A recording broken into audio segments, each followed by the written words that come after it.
तो मैं अब राजेंद्र आपके पास आना चाहूंगा, ताहिरा जी के पास चलने से पहले। जो वीरेंद्र जी जो बात कह रहे हैं, और वो बहुत मेरा ख्याल है बहुत तफसील से उन्होंने बहुत बारीकी से समझाई।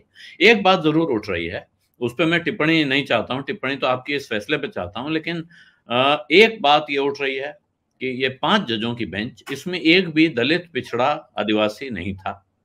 क्यों नहीं था?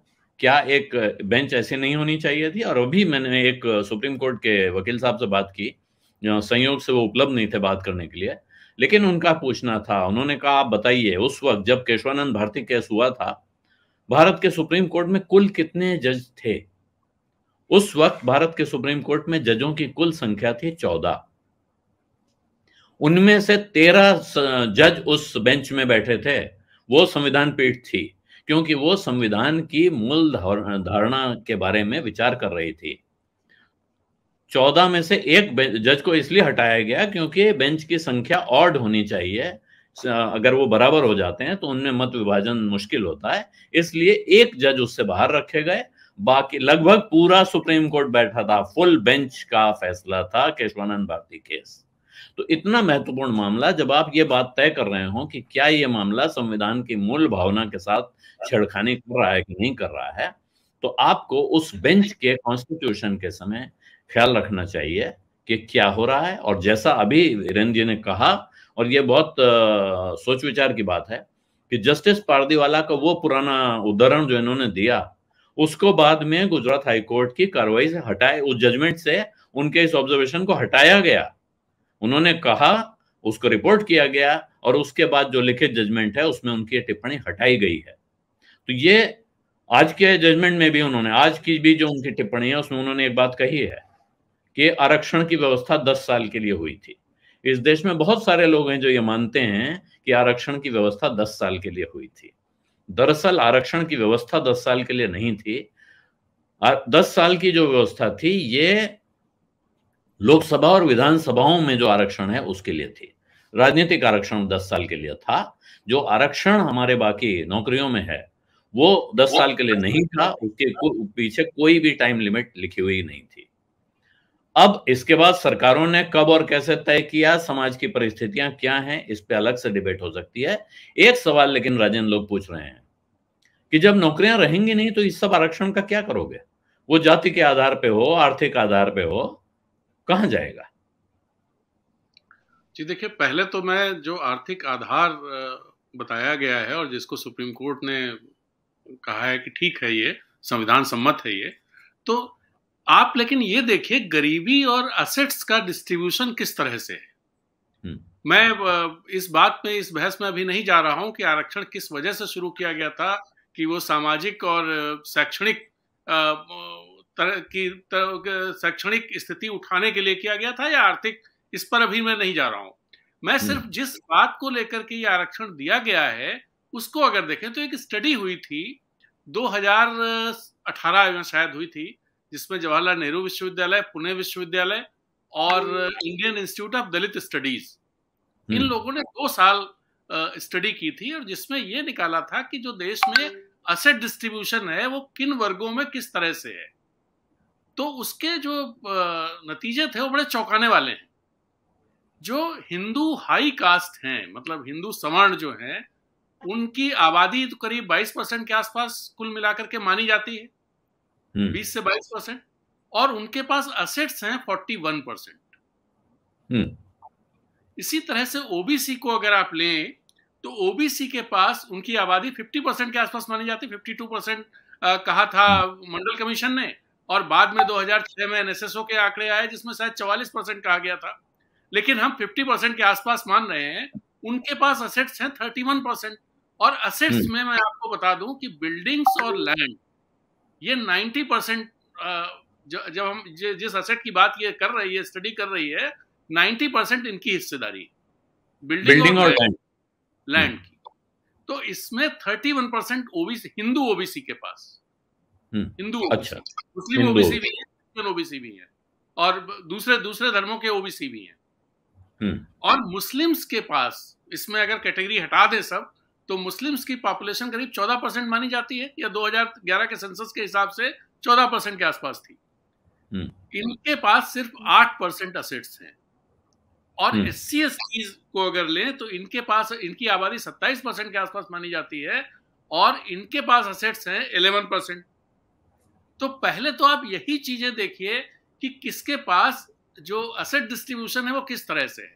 आप गरीबी पे अगर आप बात कर रहे हैं, और आपने जो इस आरक्षण में खास एक काम किया है कि जो OBC में आरक्षण ले रहा है, जो SC ST में ले रहा है, वो इससे बाहर रहेगा।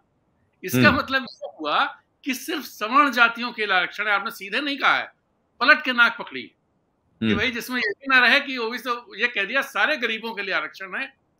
अब गरीब कहाँ कितने हैं ये देखने की जरूरत है। क्या वाकई जो अपर कास्ट है या जो हिंदू हाई कास्ट कह लें या जो सवर्ण, सभी में मान लें, मुस्लिम्स में ही सवर्णों को ले लें, और जैसे मुस्लिम्स में शेख सैयद, इस तरह के लोग जो सवर्णों में गिने, अशराफ जिनको कहा जाता है, हाँ, ये लोग, इन सबको ले लें, तो इनमें गरीबी कितनी है?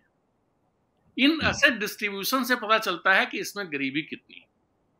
तो एक चीज तो यहां से साफ होती। दूसरी बात, इसी आंकड़ों को अगर, इसी स्टडीज की जो दूसरी फाइंडिंग्स है कि जो असेट, एक बड़ी चौंकाने वाली चीज मुझे इसमें मिली, मैंने कभी पहले पढ़ी थी, आज जब आपसे बात हुई तो मैंने इसको सर्च करके दोबारा निकाला। इसमें आज जो असेट्स में सबसे ज्यादा हिस्सेदारी जिस राज्यों की है वो महाराष्ट्र है नंबर 1 पर, और नंबर 2 पे उत्तर प्रदेश है। अब जो गरीब राज्य हैं, झारखंड, बिहार, उड़ीसा, इस तरह के जो राज्य हैं, इन राज्यों में खास बात देखने को आती है और इसे समझने की जरूरत है। इन राज्यों में खास बात यह है कि जो गरीब पॉपुलेशन है यहाँ की, जो लोअर 50%, या आप कह लें कि जो SC STs में या दूसरी उसमें जो नीचे की पॉपुलेशन है, उसके पास असेट्स इन राज्यों में ज्यादा हैं बनिस्बत उत्तर प्रदेश, महाराष्ट्र, गुजरात और हरियाणा और इन जगहों के मुकाबले, जो विकसित राज्य माने जाते हैं, तमिलनाडु, कर्नाटक, इन सब के मुकाबले यहाँ पर जो गरीब लोग हैं उनके पास असेट्स ज्यादा है, जो खासतौर पे SC ST के लोग, पिछड़े राज्यों में।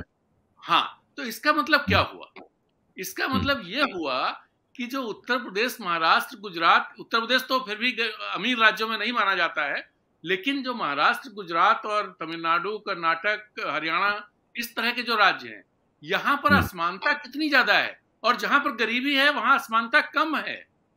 वहां कंपैरेटिवली असमानता कम है, चाहे वो झारखंड हो, चाहे उड़ीसा हो, चाहे वो बिहार हो।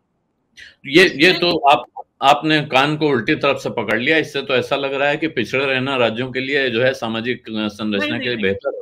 वो बात नहीं है। बात ये है कि जहां, ये मैं इस तरफ ले जाना चाहता हूं, जो बात वीरेंद्र जी ने कही थी कि आर्थिक नीतियां आपकी कैसी हैं, उन आर्थिक नीतियों ने क्या किया है, उन आर्थिक नीतियों का लाभ उठाने वाले जो राज्य हैं, उन राज्यों में असमानता जबरदस्त तरीके से, और वो बढ़ती जा रही है। तो जो, जब आप गरीबी की कम करने की बात करना चाह रहे हैं और वो आपकी इच्छा है, तो जरूरत इस बात की है कि आप ऐसी नीतियां लाएं जिनसे वो असमानता खत्म हो, और जो डिस्ट्रीब्यूशन, जैसे ऑक्सफैम की रिपोर्ट का अक्सर जिक्र होता रहता है कि भाई 1% जो अपर एंड के जो लोग हैं उनके पास कितने एसेट्स होते हैं या कितनी परिसंपत्ति है, और जो लोअर 50% लोग हैं उनके पास कितनी होती है। ये बहुत चर्चा में रहता है, इस पर हम लोग बहस भी करते हैं। लेकिन सरकार क्या इस तरफ ध्यान देती है अगर गरीबी हटानी है तो? मैं जिस पॉइंट पे आना चाह रहा था वो दूसरा था। वो ये था कि जब असेट इतने ज्यादा हैं तो गरीबी कैसे इस उसमें ज्यादा हुई, और वो इतनी ज्यादा हो गई कि उसको आरक्षण देने की जरूरत पड़ रही है। ये पहला सवाल मेरा, जो लोग हैं, जो लोग ये फैसला ले रहे हैं, उनसे। दूसरा सवाल ये है कि 8 लाख की आपने सीमा रखी है, आपके देश में पर कैपिटा इनकम क्या है? उससे अगर आप 8 लाख को जोड़ें तो कौन से गरीबों को आपने शामिल किया है उसमें? 8 लाख की आज जो इनकम, साल की इनकम है एक हाउस होल्ड की, मान लीजिए, तो वो इनकम ठीक है, ऐसा नहीं है कि बहुत मजे में आदमी रहेगा, लेकिन वो इनकम गरीबी में नहीं आ सकती कहीं से। जब इस देश में एक दिन की मजदूरी लोग 200 रुपए पाते हों, और बहुत सारे लोग 150 रुपए पाते हों, और वो भी उनको साल भर रोजगार ना मिलता हो, वहां पर 8 लाख की तक की इनकम वाले को जो इनकम टैक्स भरता है उसको आपने गरीबी में रखा है कि वो उसे इकोनॉमिकली वीकर सेक्शन में रखा गया है और उसे आरक्षण का लाभ मिलेगा। तो ये सारी जो चीज जो वीरेन जी कह रहे थे कि ये पॉलिटिकली मोटिवेटेड है, लेकिन मुझे इसके साथ ये भी लग रहा है कि जो जातिगत या जो सामाजिक आरक्षण है, जो जो जो जो सामाजिक स्थितियों को लेते हुए जो जाति व्यवस्था है उसके हिसाब से जो लोग शोषित हुए, जो प्रताड़ित हुए, उनको आगे बढ़ाने की जो व्यवस्था है, जिसको ये जो रिजीम चलाने वाले लोग हैं और ये जो विचारधारा है लगातार इस पर अटैक करती रहती है, तो ये कहीं ना कहीं उसको खत्म करने की दिशा में ले जाने का भी कदम है कि हम धीरे धीरे खत्म करें। सत्य हिंदी का ऐप डाउनलोड करें गूगल प्ले स्टोर पर।